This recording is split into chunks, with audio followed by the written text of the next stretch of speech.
You sure this place is for someone like you? Logan Reeves laughs, the sound too loud in the tribute tent. He steps close enough that his voice fills the space between the photos and the patches. This isn't a bingo hall, old man. You lost or you looking for a handout? Frank Mercer does not answer. He lets the words hang. He looks slowly at the tribute wall. He lets his fingers find the dog tags at his throat and rub the cold metal. The letters are nearly worn away. He keeps his chin down. He does not meet Logan's eyes. Logan watches Frank's calm, and the grin tightens. He takes a breath, as if warming up. You from one of those stories your family tells, he says, softer this time and with a bite. You sure you belong among people who actually served? Frank adjusts a photograph at his chest, smooths the corner with the pad of his thumb. The picture shows a boy smiling into the camera, but the uniform looks wrong. Different cut, different insignia. The detail sits there like a question. Logan leans in, irritation moving under his words. Show me your ID, he says. Don't slow us down. We don't have time to babysit relics. Frank's hand does not move to block. He slides the photograph back into his pocket and lets the tags swing free. The movement is small. It is controlled. It is not the kind of answer Logan expects. For a beat, the tent breathes as one. Some faces redden. Someone clears a throat. A soldier by the table lifts a phone but does not press record. The generator hums, steady and unbothered. Logan's grin thins. He tries to reclaim the room. Look, he says, I'm following protocol. If he doesn't have paperwork, we can't just let anyone stroll through here. Sergeant Major Calderon steps forward.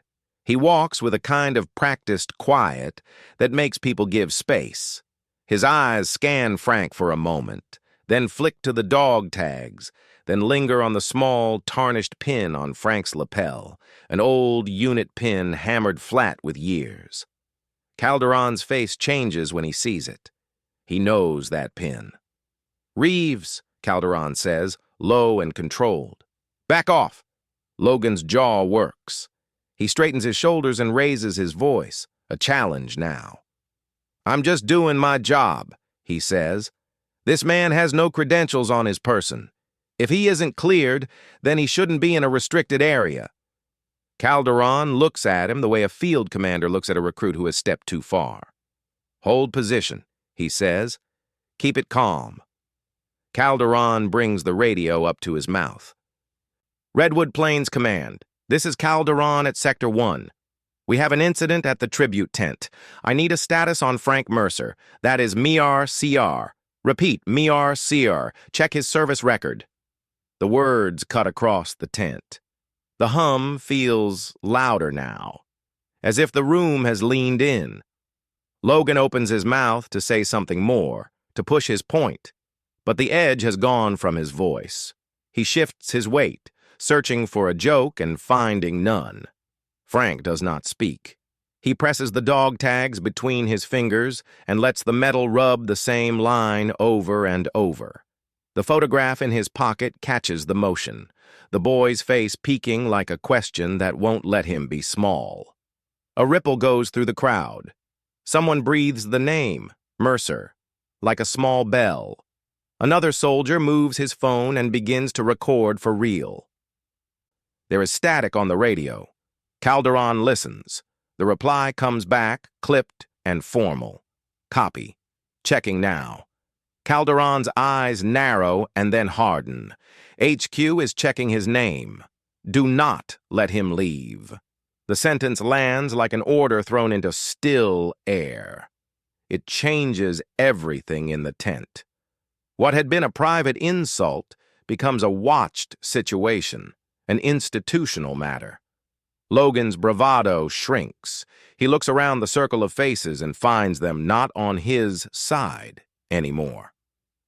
Frank inhales once and lets the breath go out slow. He does not call Logan names. He does not demand an apology. He folds his hand over the tags and stares toward the door, as if measuring distance and time. The light catches on the metal and throws a small, bright line across his knuckles. The generator keeps its steady hum. The tent holds its breath. Don't skip this. What happens next will change everything. The radio at Calderon's shoulder clicks, and the tent tightens around the sound. Calderon keeps his thumb on the mic and lowers his voice. Hold position. Do not let him out of the tent. Back at Redwood Plains HQ, a terminal wakes. A clerk at the console types the name, the way someone would say a prayer, slow and precise. FRANKMERCER.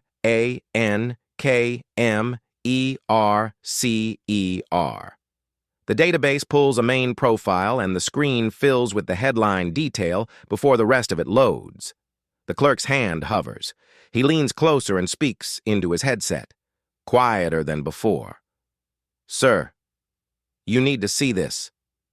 On the monitor, the top of the file flashes a set of decorations, a line for a highest distinction, a citation entry, the shorthand of awards. For a second, the line reads like an accusation of its own gravity. The clerk's face drains. In the tent, Calderon feels the change in the air, like a weight shifting underfoot. Logan notices the way Calderon's jaw tightens. He tries to bluff. I was following protocol, but his voice sounds thinner now. He glances to the console, to the men in the distant command van, and for the first time his bravado looks small. At HQ, a supervisor appears at the console. He confirms what the clerk saw and issues the protocol that lives behind acronyms. VIP designation tripped. Security posture upgrade. Subject is flagged as protected personnel, he says. Deploy protection detail to the perimeter. No contact until clearance. Within minutes, 2 military police teams move. Not in a panic, but in deliberate, blocking formations. They take posts at the tent entrances, rifles slung, faces unreadable. Calderon watches them go and then permits himself a small motion. He turns away from the crowd long enough to move to the water canister in the tent's corner. He fills a paper cup and carries it across the stirred circle. He offers it to Frank without words. The gesture is quiet and contains a kind of apology and respect. Frank accepts the cup, the skin of his hand mapping decades onto paper. A senior records officer is asked to open ancillary files. Benefits, compensation reviews, medical routing. The clerk begins a focused read-through. Pages that looked neat now show a messy underbelly. Red ink annotations, crossed-out notes, dates moved. He spots an alteration. A line in the compensation packet that once listed a beneficiary's name shows evidence of erasure. Under the newer ink, the faint shadow of another name lingers like a palimpsest. He enlarges the scan. Letters resolve into a name half visible. Michael Torres. The name lands hard. Michael Torres is not just a bureaucratic entry. He is on the tribute wall outside the tent. Soldier, listed on a plaque with a date. The clerk taps his headset and forces his voice steady. There's a name under here. Michael Torres. That should have been flagged on the original routing. A second discovery sharpens the scene. When the clerk compares signatures, he finds a troubling mark. An approval stamp carries handwriting that does not match the low-level clerk's. The signature matches the deputy director of Northwood. The same deputy director scheduled to speak at the community event in an hour. The word deliberate is used in the control room, slow and clinical. Back in the tent, Torres's name has not yet been spoken aloud. The tent hums with phones and low conversations. Calderon's eyes narrow as he hears the clipped reply from command. Copy. Mercy flagged. No contact. Brigadier General Fletcher en route. His mouth tightens on the acronym, and he says nothing, but his posture makes the order real. Logan watches the MPs take positions and feels the floor drop under him. He shifts from defiance to fear, and then to a kind of blankness. Frank sips the water. He folds the paper cup into his palm like a small ritual, as if testing the weight of it. He looks up at Calderon and then around the tent, at faces that have become witnesses. The dog tags at his throat press against cloth as if to remind him who he is in the middle of all this. At HQ, the clerk uploads 2 images to a secure folder, the ghost of Torres's name and the deputy director's signature. The convoy carrying Fletcher turns onto the base road. A voice from the radio, crisp and procedural, repeats the last line with gravity. Brigadier General Fletcher en route. Hold perimeter. No contact. The dog tag clangs again as it leaves his palm, a bright metallic note that pulls him down a tunnel of rain and cold. Rain hits like blankets thrown on fire. Mud grabs at boots. Static eats words on the radio until only the shape of sound remains. Artillery is a long, patient animal somewhere off the field. A hand, slick with mud and blood, lands on Frank's shoulder.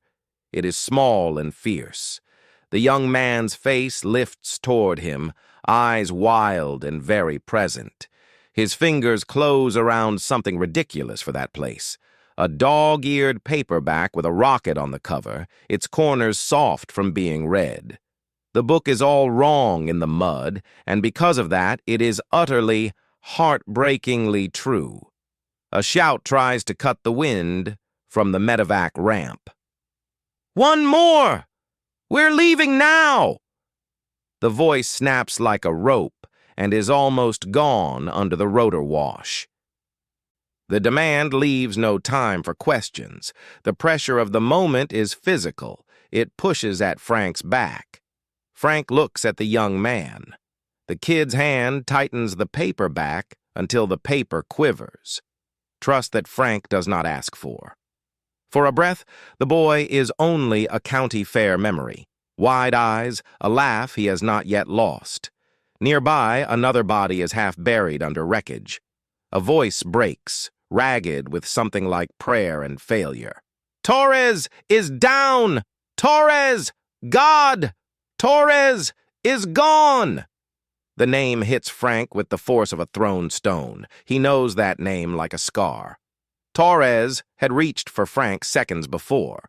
He had pressed something into Frank's palm, a small fold of paper, edges scrawled with ink.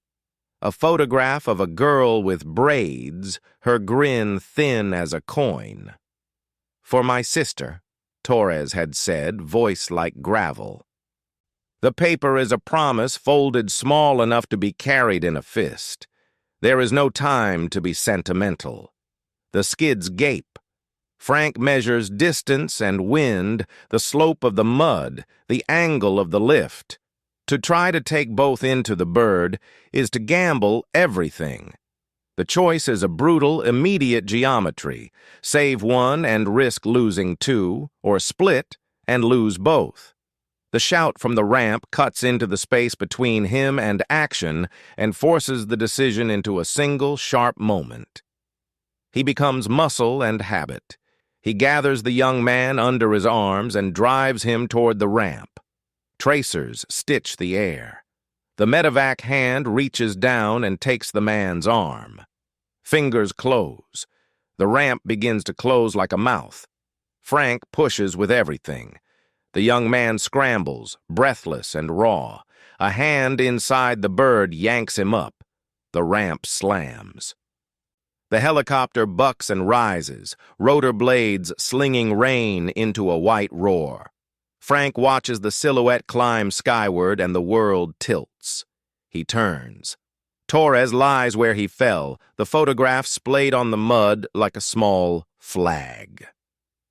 Frank drops to his knees while the rain makes maps of his hands. He presses his palms into the dirt because it is the only thing to do, because he is still all movement. And now there is none. The dog tag at his throat is wet with mud.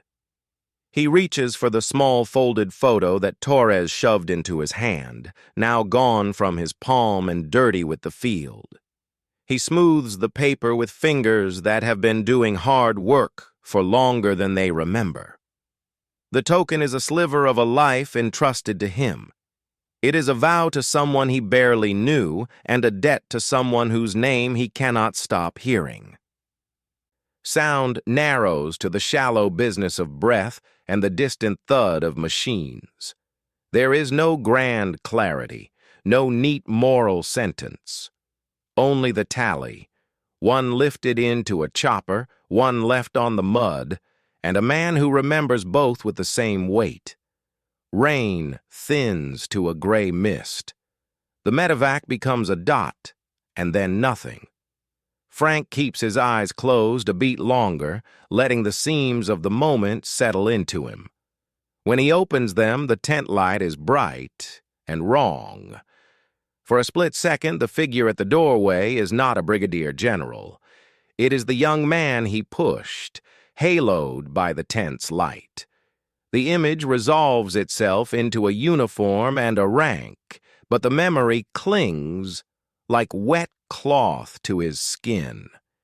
He realizes his hand has been clenched so tightly around a paper cup that it is crushed into a wet pulp.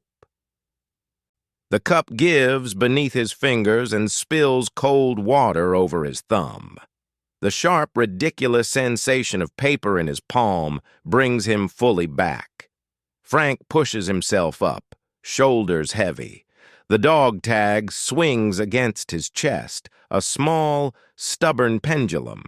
He slips the folded photograph into his pocket as if tucking a promise under his heart. Outside, the flap boots change from slog to the precise cadence of an approaching convoy. The mud of one world slides into the disciplined lines of another. The noise at the tent's edge is the sound of authority arriving to ask questions that will not fit neatly into the pockets of his memories. The tent flap parts. A figure fills the opening and the tent narrows as everyone refocuses. Brigadier General Naomi Fletcher walks in with the quiet of rank. Her uniform is precise. Her steps are measured. She stops a few paces from Frank and scans the faces as if reading a manifest.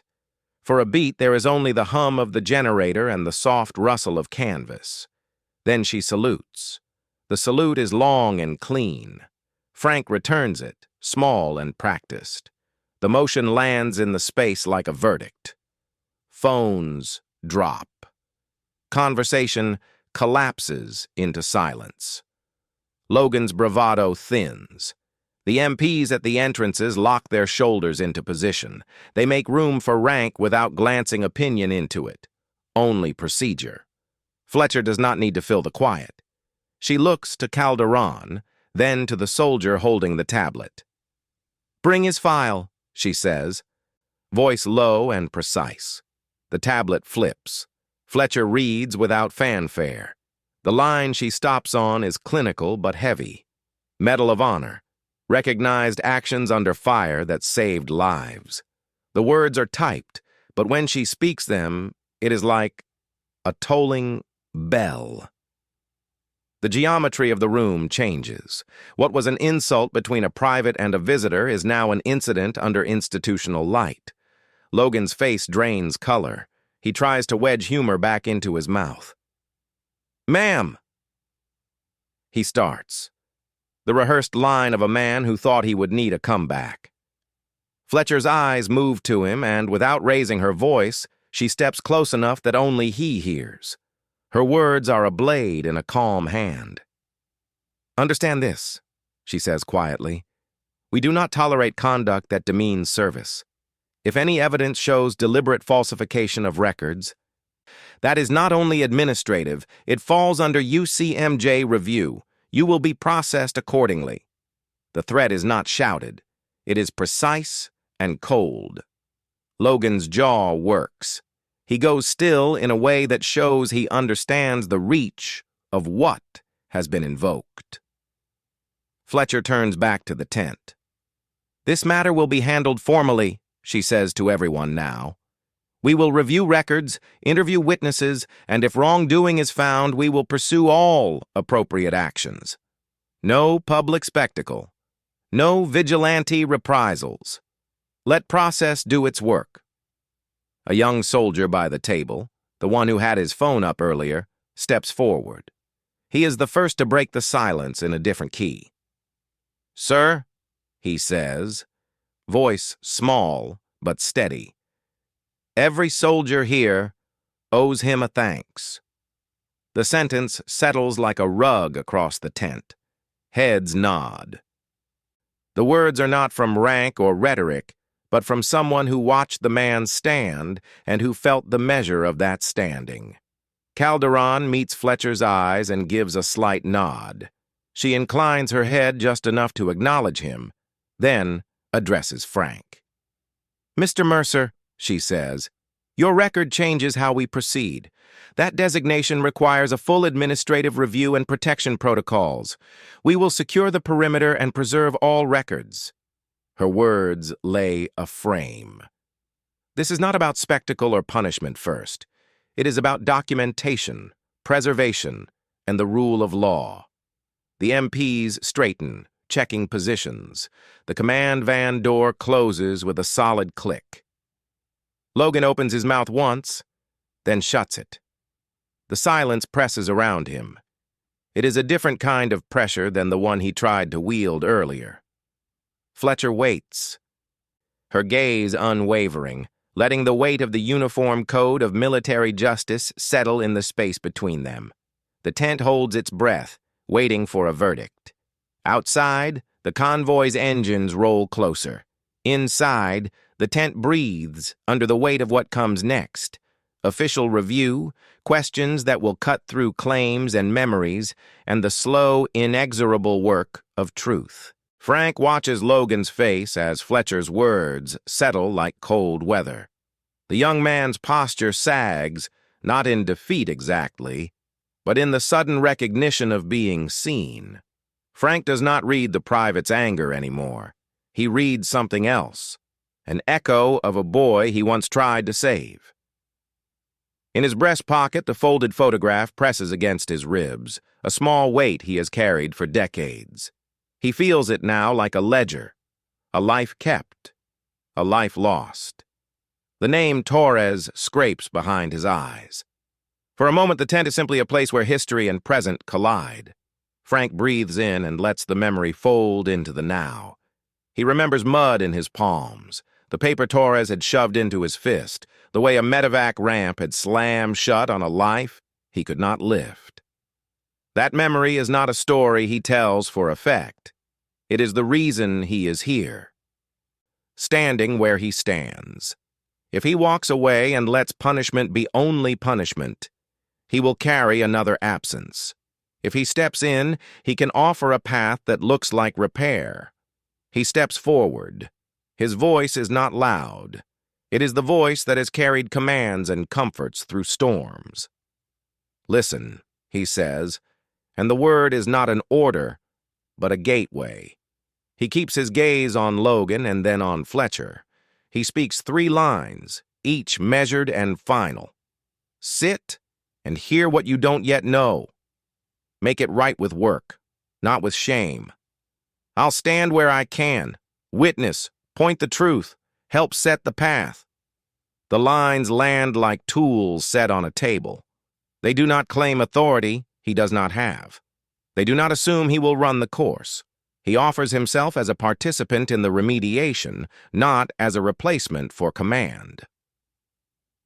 The phrasing is careful because he knows what it is to be given orders without dignity. There is a thin sound in the tent, paper shifting, a boot catching on canvas.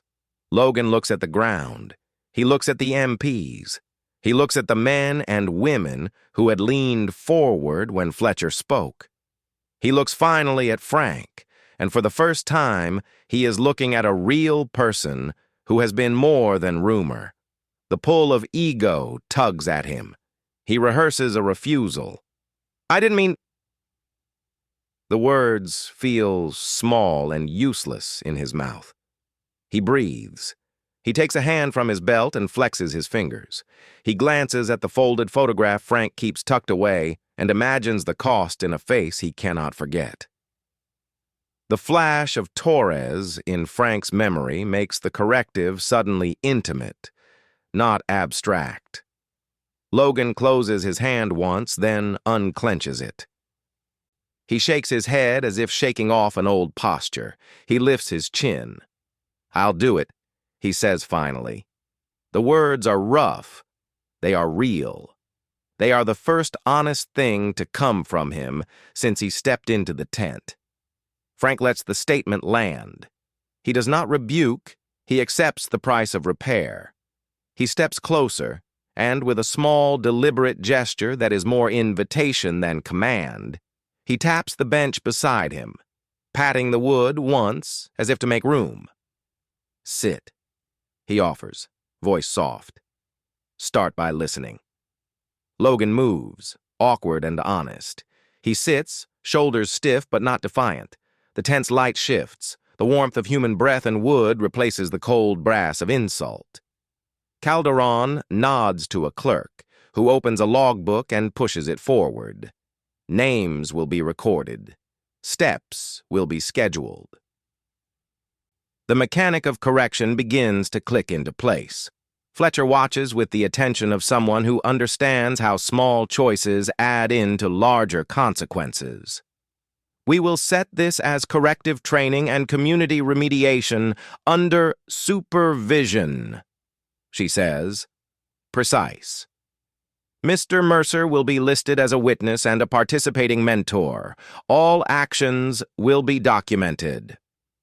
The phrase gives structure to Frank's offer without allowing it to become theater. It keeps the action inside the chain of command and gives Logan a real way to prove himself. The tent breathes out. A few people let themselves a half smile. Others keep a vigil of expression. Frank folds his hands on his knees and looks at the logbook as if he were looking at the start of a map. He thinks of Torres's photograph tucked to his heart and nods once to himself. The motion is small, private, and full of intent. Text on-screen prompt. If this moment landed with you, drop a comment. Who taught you what respect looks like? Share this to keep the conversation going. Frank stands and moves to the logbook, pen ready. The tent shifts from spectacle to work. Outside, the bass hums. Inside, a plan is beginning to stitch itself into being, one that might replace a moment of shame with years of corrected action. The control room tightens like a throat. Screens throw pale pools of light over faces. The air smells of coffee and toner. The hum of machines is the only steady thing. A clerk pulls the compensation packet up and enlarges a page. Under the desk lamp, the pixels bloom into ink and abrasion. He toggles contrast once, twice, and the ghost letters shimmer into focus. Michael Torres. For a beat, nobody moves. Then Rivera, the analyst who had first said deliberate an hour earlier, lets out a sound that is almost a small curse. She leans forward as if to touch the name on the screen. "Torres," she says, voice thin. "He's on the tribute wall." The personal break is a crack in the professional armor. The room feels smaller for it. Faces that had been neutral show something like recognition. This is not an abstract record error. This is a life. The discovery lands with the force of a physical blow. Rivera drags the image beside an archived backup. A note flashes on the screen. Deletion. Scheduled. 24 hours. She stares at it. "This backup was set to be wiped tomorrow," she says, her voice tight. "We almost missed it." The difference between the two files is naked. Dates shifted, a routing code replaced. The recent ink sits over a ghost that resists. Rivera zooms until the image is grain. The abrasion reads like fingerprints over time. She taps her headset. "This looks like an overwrite.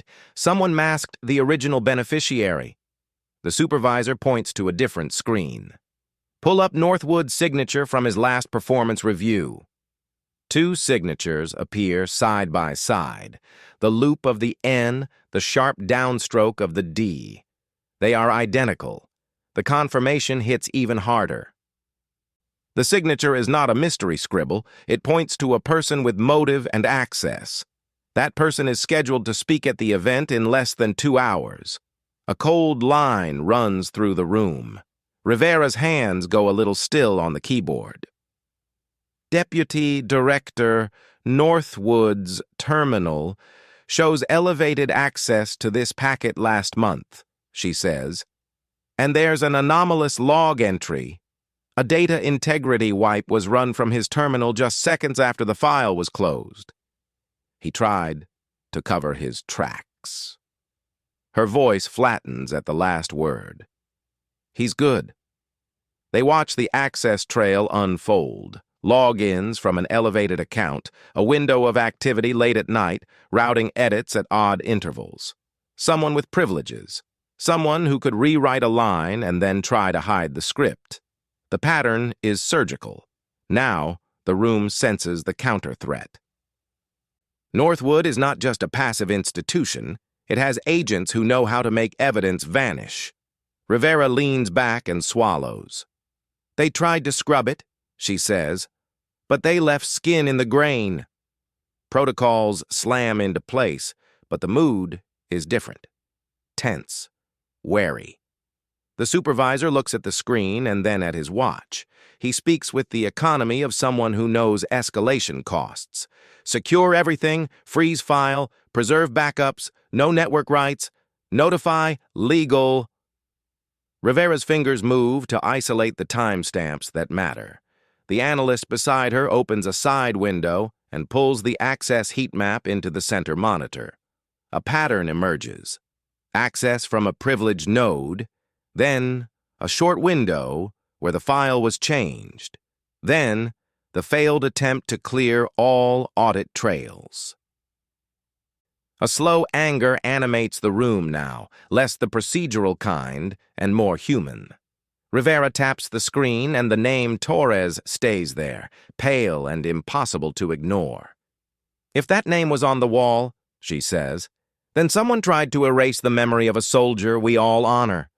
That's not clerical error. That's a choice. The final piece locks into place. The entity with motive and access also tried to cover its tracks and failed just enough to leave a trail. The supervisor makes a decision in one breath. We will prepare an evidentiary brief. Command gets it in 30 minutes.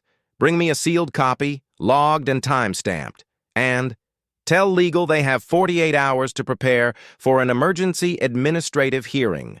No leaks until command approves disclosure. He keys his headset. The demand feels immediate and specific. The deadline sharpens the room's movement into surgical steps. Rivera copies the key images into a secure container and hand stamps the file. The clerk watches the seals click home and slides the folder into an evidence sleeve. Down at the tent, a single phrase will travel like a spark. A hearing is being called, and it will happen within 48 hours. The MPs tighten their posts with that knowledge. Fletcher will have something concrete to carry into the meeting. For now, the control room locks the digital doors and begins the work of naming a human actor where only a smudge had once been. Rivera sits back, breath slow, and says nothing more. She did not mean to make it personal. The name on the screen already had. The team files the images, time-stamps the backups, and prepares the packet that will move from a room of light into a courtroom of consequence. The supervisor picks up a secure phone. "Get me General Fletcher," he says. "Tell her the ghost has a name, and we have the man who tried to bury him." The municipal hall is packed. Rows of folding chairs, veterans' caps, family members, and a smear of community reporters. At the front, the tribute wall takes the light. Brass plates, names, a polished band where memories are kept. Michael Torres's name is visible near the center, a small plate catching the room's attention. The chair of the board stands and raps the gavel twice. "We will come to order," she gestures to the podium. "The board recognizes Ms. Mia Torres, sister of Sergeant Michael Torres, who will present a family summary of evidence." The formal recognition frames Mia's presence. Not just a reporter in the press pack, but the family's voice. Mia steps forward with a folder and a calm that is sharper than the papers in her hand. She takes the mic and looks once at the plaque, then at the room. "Thank you," she says. "I've been asking for answers for years. Today I'm presenting what the records office found." She clicks the remote. The projector brings up the high-contrast scan. The ghosted letters resolve, and the name Michael Torres appears on the screen. There is a rustle, a human sound that means people are connecting dots. Mia's voice softens. "This is my brother," she says. "When he fell, the file shows no next of kin. He asked a man to keep a photograph for his family if he did not come home. That man is here." She does not say the name yet. She lets the image fill the space. Calderon is called to the stand and sworn in. His testimony is plain and precise. The insult at the tribute tent. His instinct to protect perimeter and order. His observations of Frank's composure. He explains what he saw on the tablet that first suggested a discrepancy. He does not dramatize. He sets facts down like tiles. Frank stands when asked. He places his dog tags on the microphone stand with a deliberate motion. The metal takes a sliver of light and throws it into the faces nearest the front.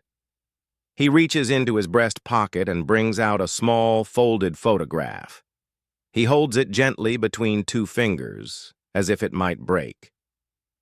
"My name is Frank Mercer," he says. "I promised a favor to a dying soldier." He pressed this into my hand and said, "Give it to Anna if I don't come back." Anna is here. He raises his chin toward Mia. "His name is Michael Torres," Frank continues, voice even but carrying the years in it. "That photo is his sister. The file that followed his death said he had no next of kin. That promise was broken on paper, and I have been carrying that debt." The room shifts. Reeves, who still wears the uniform of a young corporal, rises slowly. He crosses the aisle and stands behind Frank, not to take the spotlight, but to lend his presence. "I was wrong," he says, head bowed. "I'm part of the process now. I support Mr. Mercer." The admission lands deeper than any retort could have. Mia returns to the projector and pulls up the comparison images. The archived backup, the overwritten packet, the approval stamp. A clerk from the records office, face pale, hands trembling, fidgets in the crowd. The camera would find her, focus on the way she looks at Frank, then at Mia, and the play of conscience on her face. She does not stand immediately. She gathers herself, then rises, voice catching. "I was asked to make the file presentable," she says. "I was pressured. I altered routing like I was told. I thought I was following instructions. I should have asked more. I'm sorry." The words are small and hard. They crack the room open with human consequence. You can hear the forgiveness that must be earned. Mia steadies herself and then speaks plainly, not as a journalist, but as a sister. "Deputy Director Northwood was invited to attend this hearing," she says, eyes flicking to the empty chair behind the dais. "He declined, citing a scheduling conflict. At this hour, he is scheduled to speak at the community ceremony." Her voice does not accuse, it points a fact. The implication is sharp enough. A murmur grows. The projector pulls up the time-stamped access log. The name of the deputy director appears as the approving signature on the altered file. The clerk's confession turns the anomaly into a directed act. The chair slams the gavel lightly, not to silence grief, but to order it. "We will open a formal investigation," the chairwoman declares. "This body will subpoena records and witnesses as necessary. We will schedule an emergency administrative hearing within 48 hours. The words are specific and immediate. The deadline lands like a gauntlet thrown. Outside, reporters already position their cameras for the next day's cycle. Inside, the crowd moves in small clusters, some to comfort, some to talk, some to file statements. Frank slips the photograph back into his pocket and retrieves his dog tags. He does not look triumphant. He looks quieter, as if the weight he carried has been acknowledged, but not yet resolved. The board's clerk begins to call names for witness statements. The investigation is no longer an abstraction. It has a window, a list, and now a human ledger. The gavel falls again to mark the next witness, and the room leans in to hear the truth unfold. A supervisor walked into the conference room where Mia Torres waited. He set a folder down. "We have restored the record," he said, opening it to a single clean line. Beneficiary, Mia Torres. The name sat on the page where it had once been scrubbed. Mia's finger traced the letters as if to make sure they were real. The official apology that followed was careful and legal, promising cooperation. Mia folded the printed release. It did not fill what had been lost. At the VFW, a small gathering assembled around a table set for Michael. An enlarged photo, a folded flag. The record supervisor who had brought the folder to Mia stepped forward to speak. He read the official apology, neat and procedural. Then he did something that broke the script. He looked directly at Mia and at the framed photo and set his voice to a smaller human pitch. "I handled your file. I signed off on edits I should have questioned. I failed to ask why," he said. "I am sorry, Ms. Torres. I'm sorry we made your brother's life a footnote." The words landed heavier than any press release would. The people around him felt the difference between institutional language and the admission of a single accountable person. Mia accepted the apology with a nod that was not absolution, but a step. She held the corrected paper, then looked out at the crowd and said what she had kept for herself. He didn't deserve to be erased on paper. He deserved his name. Her voice was steady and full of the years of asking. Later, when the supervisor announced that Northwood's deputy director had been suspended pending the investigation, murmurs rose. Mia's face showed a brittle relief. But she did not let the moment become celebration. At a quieter point, she spoke into the small circle of people around the table. "He was invited," she said quietly, "to attend this event. He declined, citing scheduling conflicts. He has not reached out to our family. That's not remorse." The admission was a sting. Punishment had begun, but contrition had not. Later, a clerical officer handed Mia the corrected ledger. She passed it to a family member whose hands shook as they received it. The paper did not bring the man back, but it returned the truth to an official place. At the VFW, after the short remarks, Frank crossed to the table. He placed his dog tags beside Michael's photo, a deliberate, simple gesture. He touched the folded photograph once before returning it to Mia's hands. The contact was brief and private. It spoke of a promise kept and a debt acknowledged. When the supervisor had finished the formal remarks and the small ceremony wound down, Frank turned toward the young man who had been present through the hearings. Logan stood a little apart, sleeves rolled, face still marked by the strain of recent days. He had not been asked to do anything public. The corrective order had been formal, but not theatrical. Frank stepped close and placed a hand on Logan's shoulder. No chastisement, no flourish, just a steadying weight. "Now teach," he said softly. Logan's response was not a shrug or a mouthing of words. He reached for a small program from the table, smoothing its cover the way someone steadies a map. Then he crossed the room and, with deliberate care, pinned a small ribbon to the photo's corner, a task small enough to be humble, large enough to be visible. He paused, looked at Mia, and then at Frank, and nodded. The action was a quiet physical commitment. He would show up. He would do the work. People lingered. The corrected record sat folded on the table. For Mia, it was not closure, but recognition.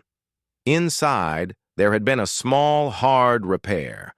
The metal of the dog tags and the softness of the photograph lay side by side on the table, a modest altar to a process that had at last done one small thing right. Logan waits until the last of the folding chairs are stacked and the room has thinned.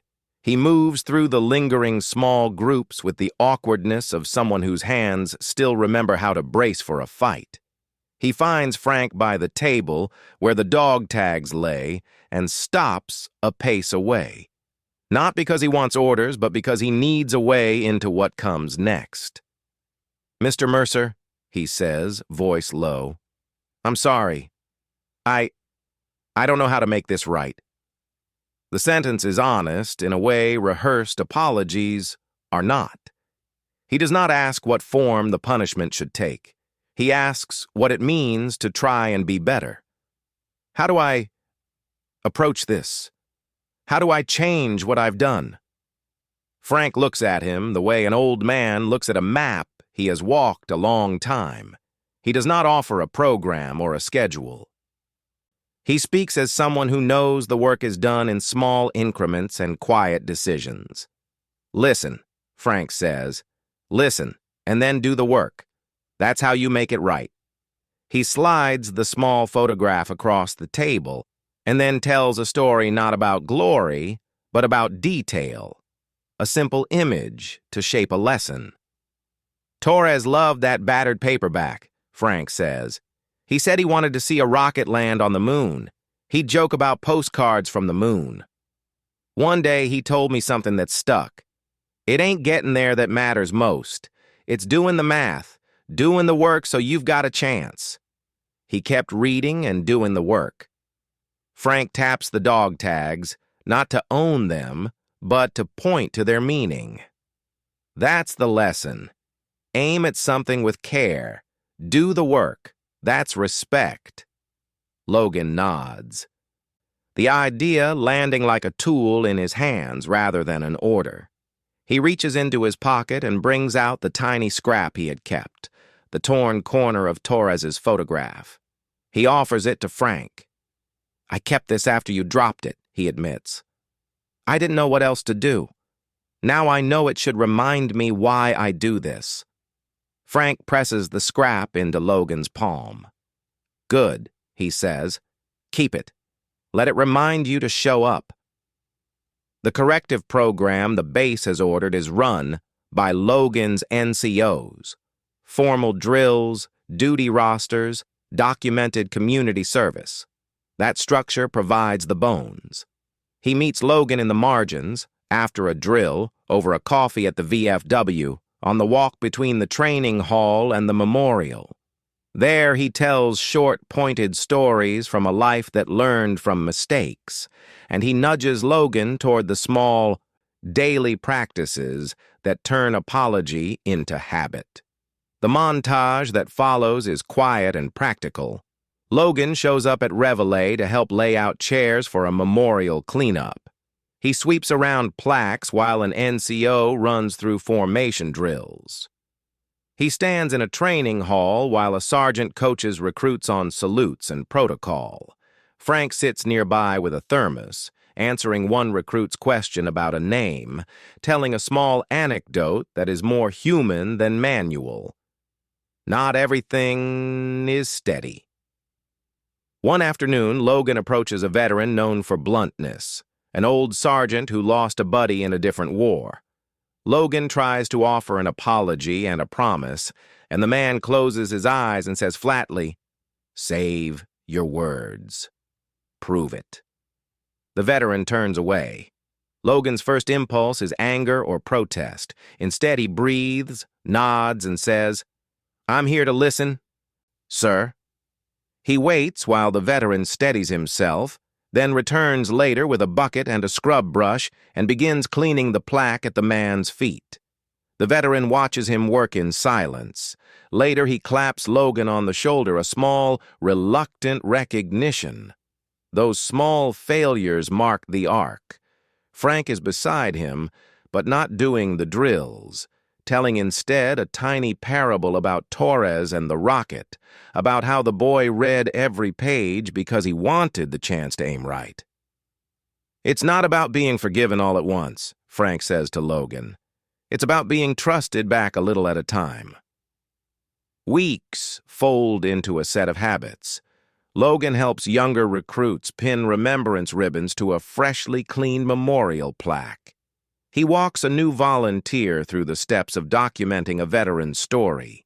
He stands at a small, hand-lettered sign that reads, "Mercer Mentorship Sessions, 1800 $8, Tuesdays and Thursdays," the schedule posted by the VFW Bulletin Board, a visible concrete trace of the work that has taken root. At dusk, Frank and Logan stand on the VFW steps. The light pools gold. Logan tucks the scrap into his pocket and looks at Frank, not for command, but for confirmation. Frank touches his dog tags and says simply, "These dog tags, they belong to all of us." The line is not a slogan. It is a compact between generations. Logan breathes out and turns back toward the recruits he has been helping. He moves with purpose now, small and steady, the kind of movement that shows a man who has begun to do the math. Around them, neighbors and veterans move too, drawn by the work, not the noise. The program is modest, visible, a bulletin board with a schedule, a group cleaning a plaque, a young soldier leading a fellow recruit through a moment of remembrance. The legacy is not only planned, it is being lived. The sun hit the VFW flag as if to gild the moment. Chairs folded back into rows, volunteers traded quiet handshakes, and a small crowd lingered near the tribute wall where a new plaque had been bolted in place. Brigadier General Naomi Fletcher stepped up to the microphone and nodded once toward Frank before she spoke. "This initiative grew from the correction we demanded today," she said, voice steady. "It began as a remedial order, but the community asked for more, a program that pairs veterans with recruits so memory and duty pass on together. We will call it the Mercer Mentorship Initiative to honor the man who refused spectacle and chose repair." The name settled into the air like a promise given shape. Mia stood near the front, the corrected paperwork folded in her hand. She watched as the polished plaque reflected Michael Torres's name among the others. There was a hush when the record supervisor stepped forward and read the final notice. Deputy Director Northwood has been relieved of duty and formally referred to the Inspector General for criminal review. The announcement carried the weight of a consequence, finally landing. There was no parade. There was, instead, small, exact movement. Frank moved to the acrylic case labeled Stories That Stand Guard. He lifted the lid with careful hands.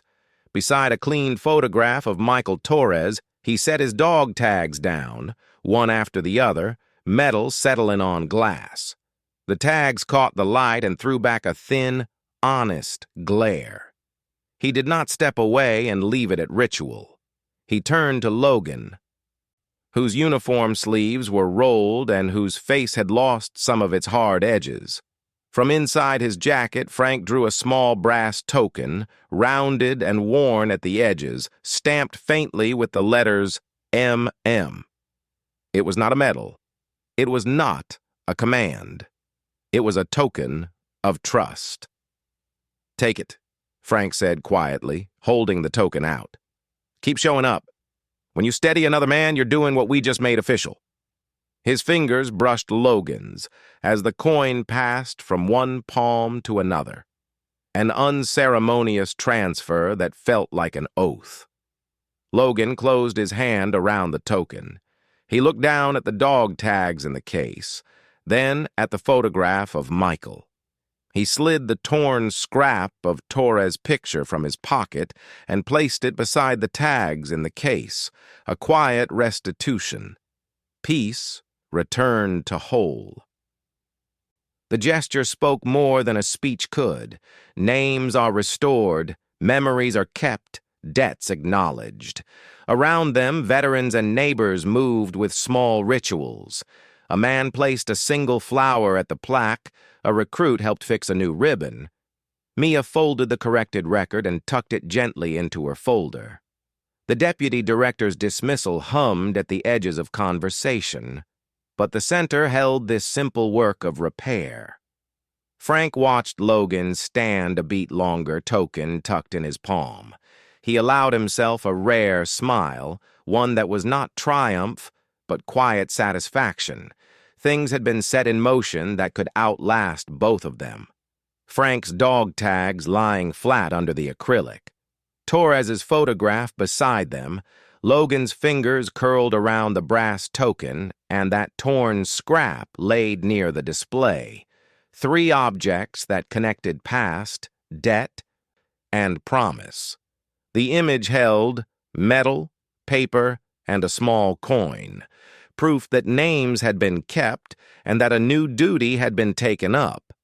If this story moved you, stay with us for more justice and dignity.